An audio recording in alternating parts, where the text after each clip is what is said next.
क्या आपको पता है पाकिस्तान के पूर्व सेनाध्यक्ष और राष्ट्रपति परवेज मुशर्रफ के पास भारत में कितनी जमीन है? परवेज मुशर्रफ और उनके भाइयों के नाम पर भारत में करीब 13 बीघा जमीन है, जिसे उत्तर प्रदेश की योगी आदित्यनाथ सरकार बेचने जा रही है।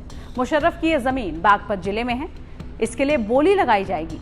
5 सितंबर तक इसकी नीलामी प्रक्रिया चलेगी। योगी सरकार ऐसा केंद्र सरकार के आदेश पर करने जा रही है। योगी सरकार ये कार्रवाई शत्रु संपत्ति नियम के तहत कर रही है। विभाजन से पहले मुशर्रफ का परिवार बागपत जिले के कोताना गांव में रहता था। उनके पिता मुशर्रफुद्दीन और माता बेगम जरीन दोनों ही इस गांव के ही रहने वाले थे। ये परिवार आजादी से पहले 1943 में दिल्ली जाकर रहने लगा। गांव में उनकी एक हवेली थी, जो कि अब खंडर में तब्दील हो चुकी है। मुशर्रफ परिवार की कुछ संपत्ति खादर तो कुछ बांगर के रिकॉर्ड में दर्ज है। दिल्ली के अलावा उनके परिवार की हवेली और खेती की जमीन पुश्तैनी गांव कोताना में ही थी, जिसमें से परवेज मुशर्रफ की जमीन बेच दी गई थी। लेकिन उनके भाई डॉक्टर जावेद मुशर्रफ और परिवार के सदस्यों की 13 बीघा से ज्यादा खेती की जमीनें रह गई थी, जबकि कोताना की हवेली उनके चचेरे भाई हुमायूं के नाम पर दर्ज की गई थी। 1947 में जब भारत का बंटवारा हुआ तो ये परिवार पाकिस्तान चला गया। बाद में भारत सरकार ने मुशर्रफ की पुश्तैनी जमीन को शत्रु संपत्ति घोषित कर दिया। मीडिया रिपोर्ट्स के मुताबिक मुशर्रफ परिवार की कुछ जमीन पहले भी बेची जा चुकी है। उनके भाई के नाम पर यहाँ भी संपत्ति थी। करीब 15 साल पहले इस शत्रु संपत्ति घोषित किया गया था। आगे बढ़े उससे पहले आपको बताते हैं कि शत्रु संपत्ति आखिरकार होती क्या है।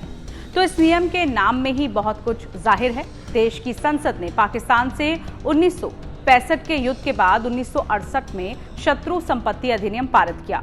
इसके मुताबिक जो लोग बंटवारे के बाद या फिर 1965 और 1971 की लड़ाई के बाद भारत छोड़कर पाकिस्तान चले गए और वहां की नागरिकता ले ली, उनकी संपत्ति को शत्रु संपत्ति घोषित कर दिया गया।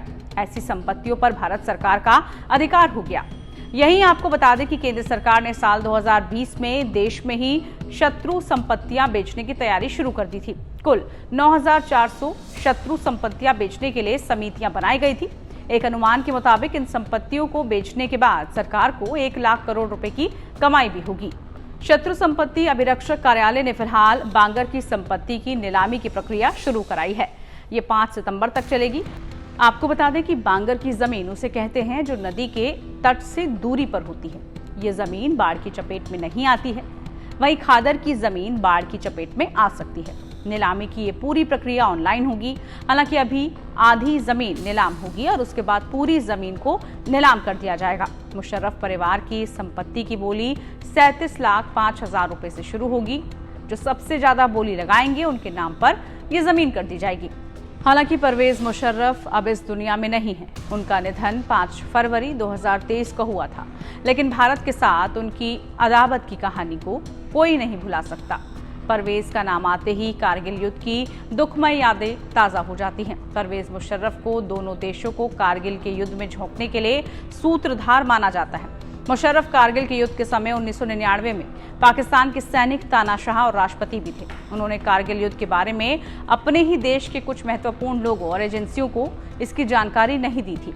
हालांकि इस युद्ध में हमारे कई वीर जवानों ने अपनी शहादत दे दी थी, लेकिन भारत ने इस युद्ध में पाकिस्तान को करारी पटकनी दी थी। ये पाकिस्तान के साथ मुशर्रफ की एक बड़ी हार थी। कारगिल युद्ध की त्रासदी अभी भी लोगों के जहन में कैद है। 26 जुलाई को भारत पाकिस्तान के बीच हुए इस कारगिल युद्ध को 25 साल पूरे हो चुके हैं। हर साल 26 जुलाई को कारगिल विजय दिवस के रूप में वीरों की शौर्य गाथा सुनाने के लिए इसे मनाया भी जाता है। कारगिल युद्ध के रूप में मुशर्रफ ने भारत की छाती पर एक घाव छोड़ा। उसे भुलाया तो नहीं जा सकता, लेकिन योगी सरकार मुशर्रफ और उनके भाइयों की जमीनों को बेचकर हमेशा हमेशा के लिए भारत से मुशर्रफ के संबंध खत्म करने जा रही है। ऐसी तमाम अपडेट्स के लिए आप देखते रहिए टाइम्स नाउ भारत डिजिटल। नमस्कार।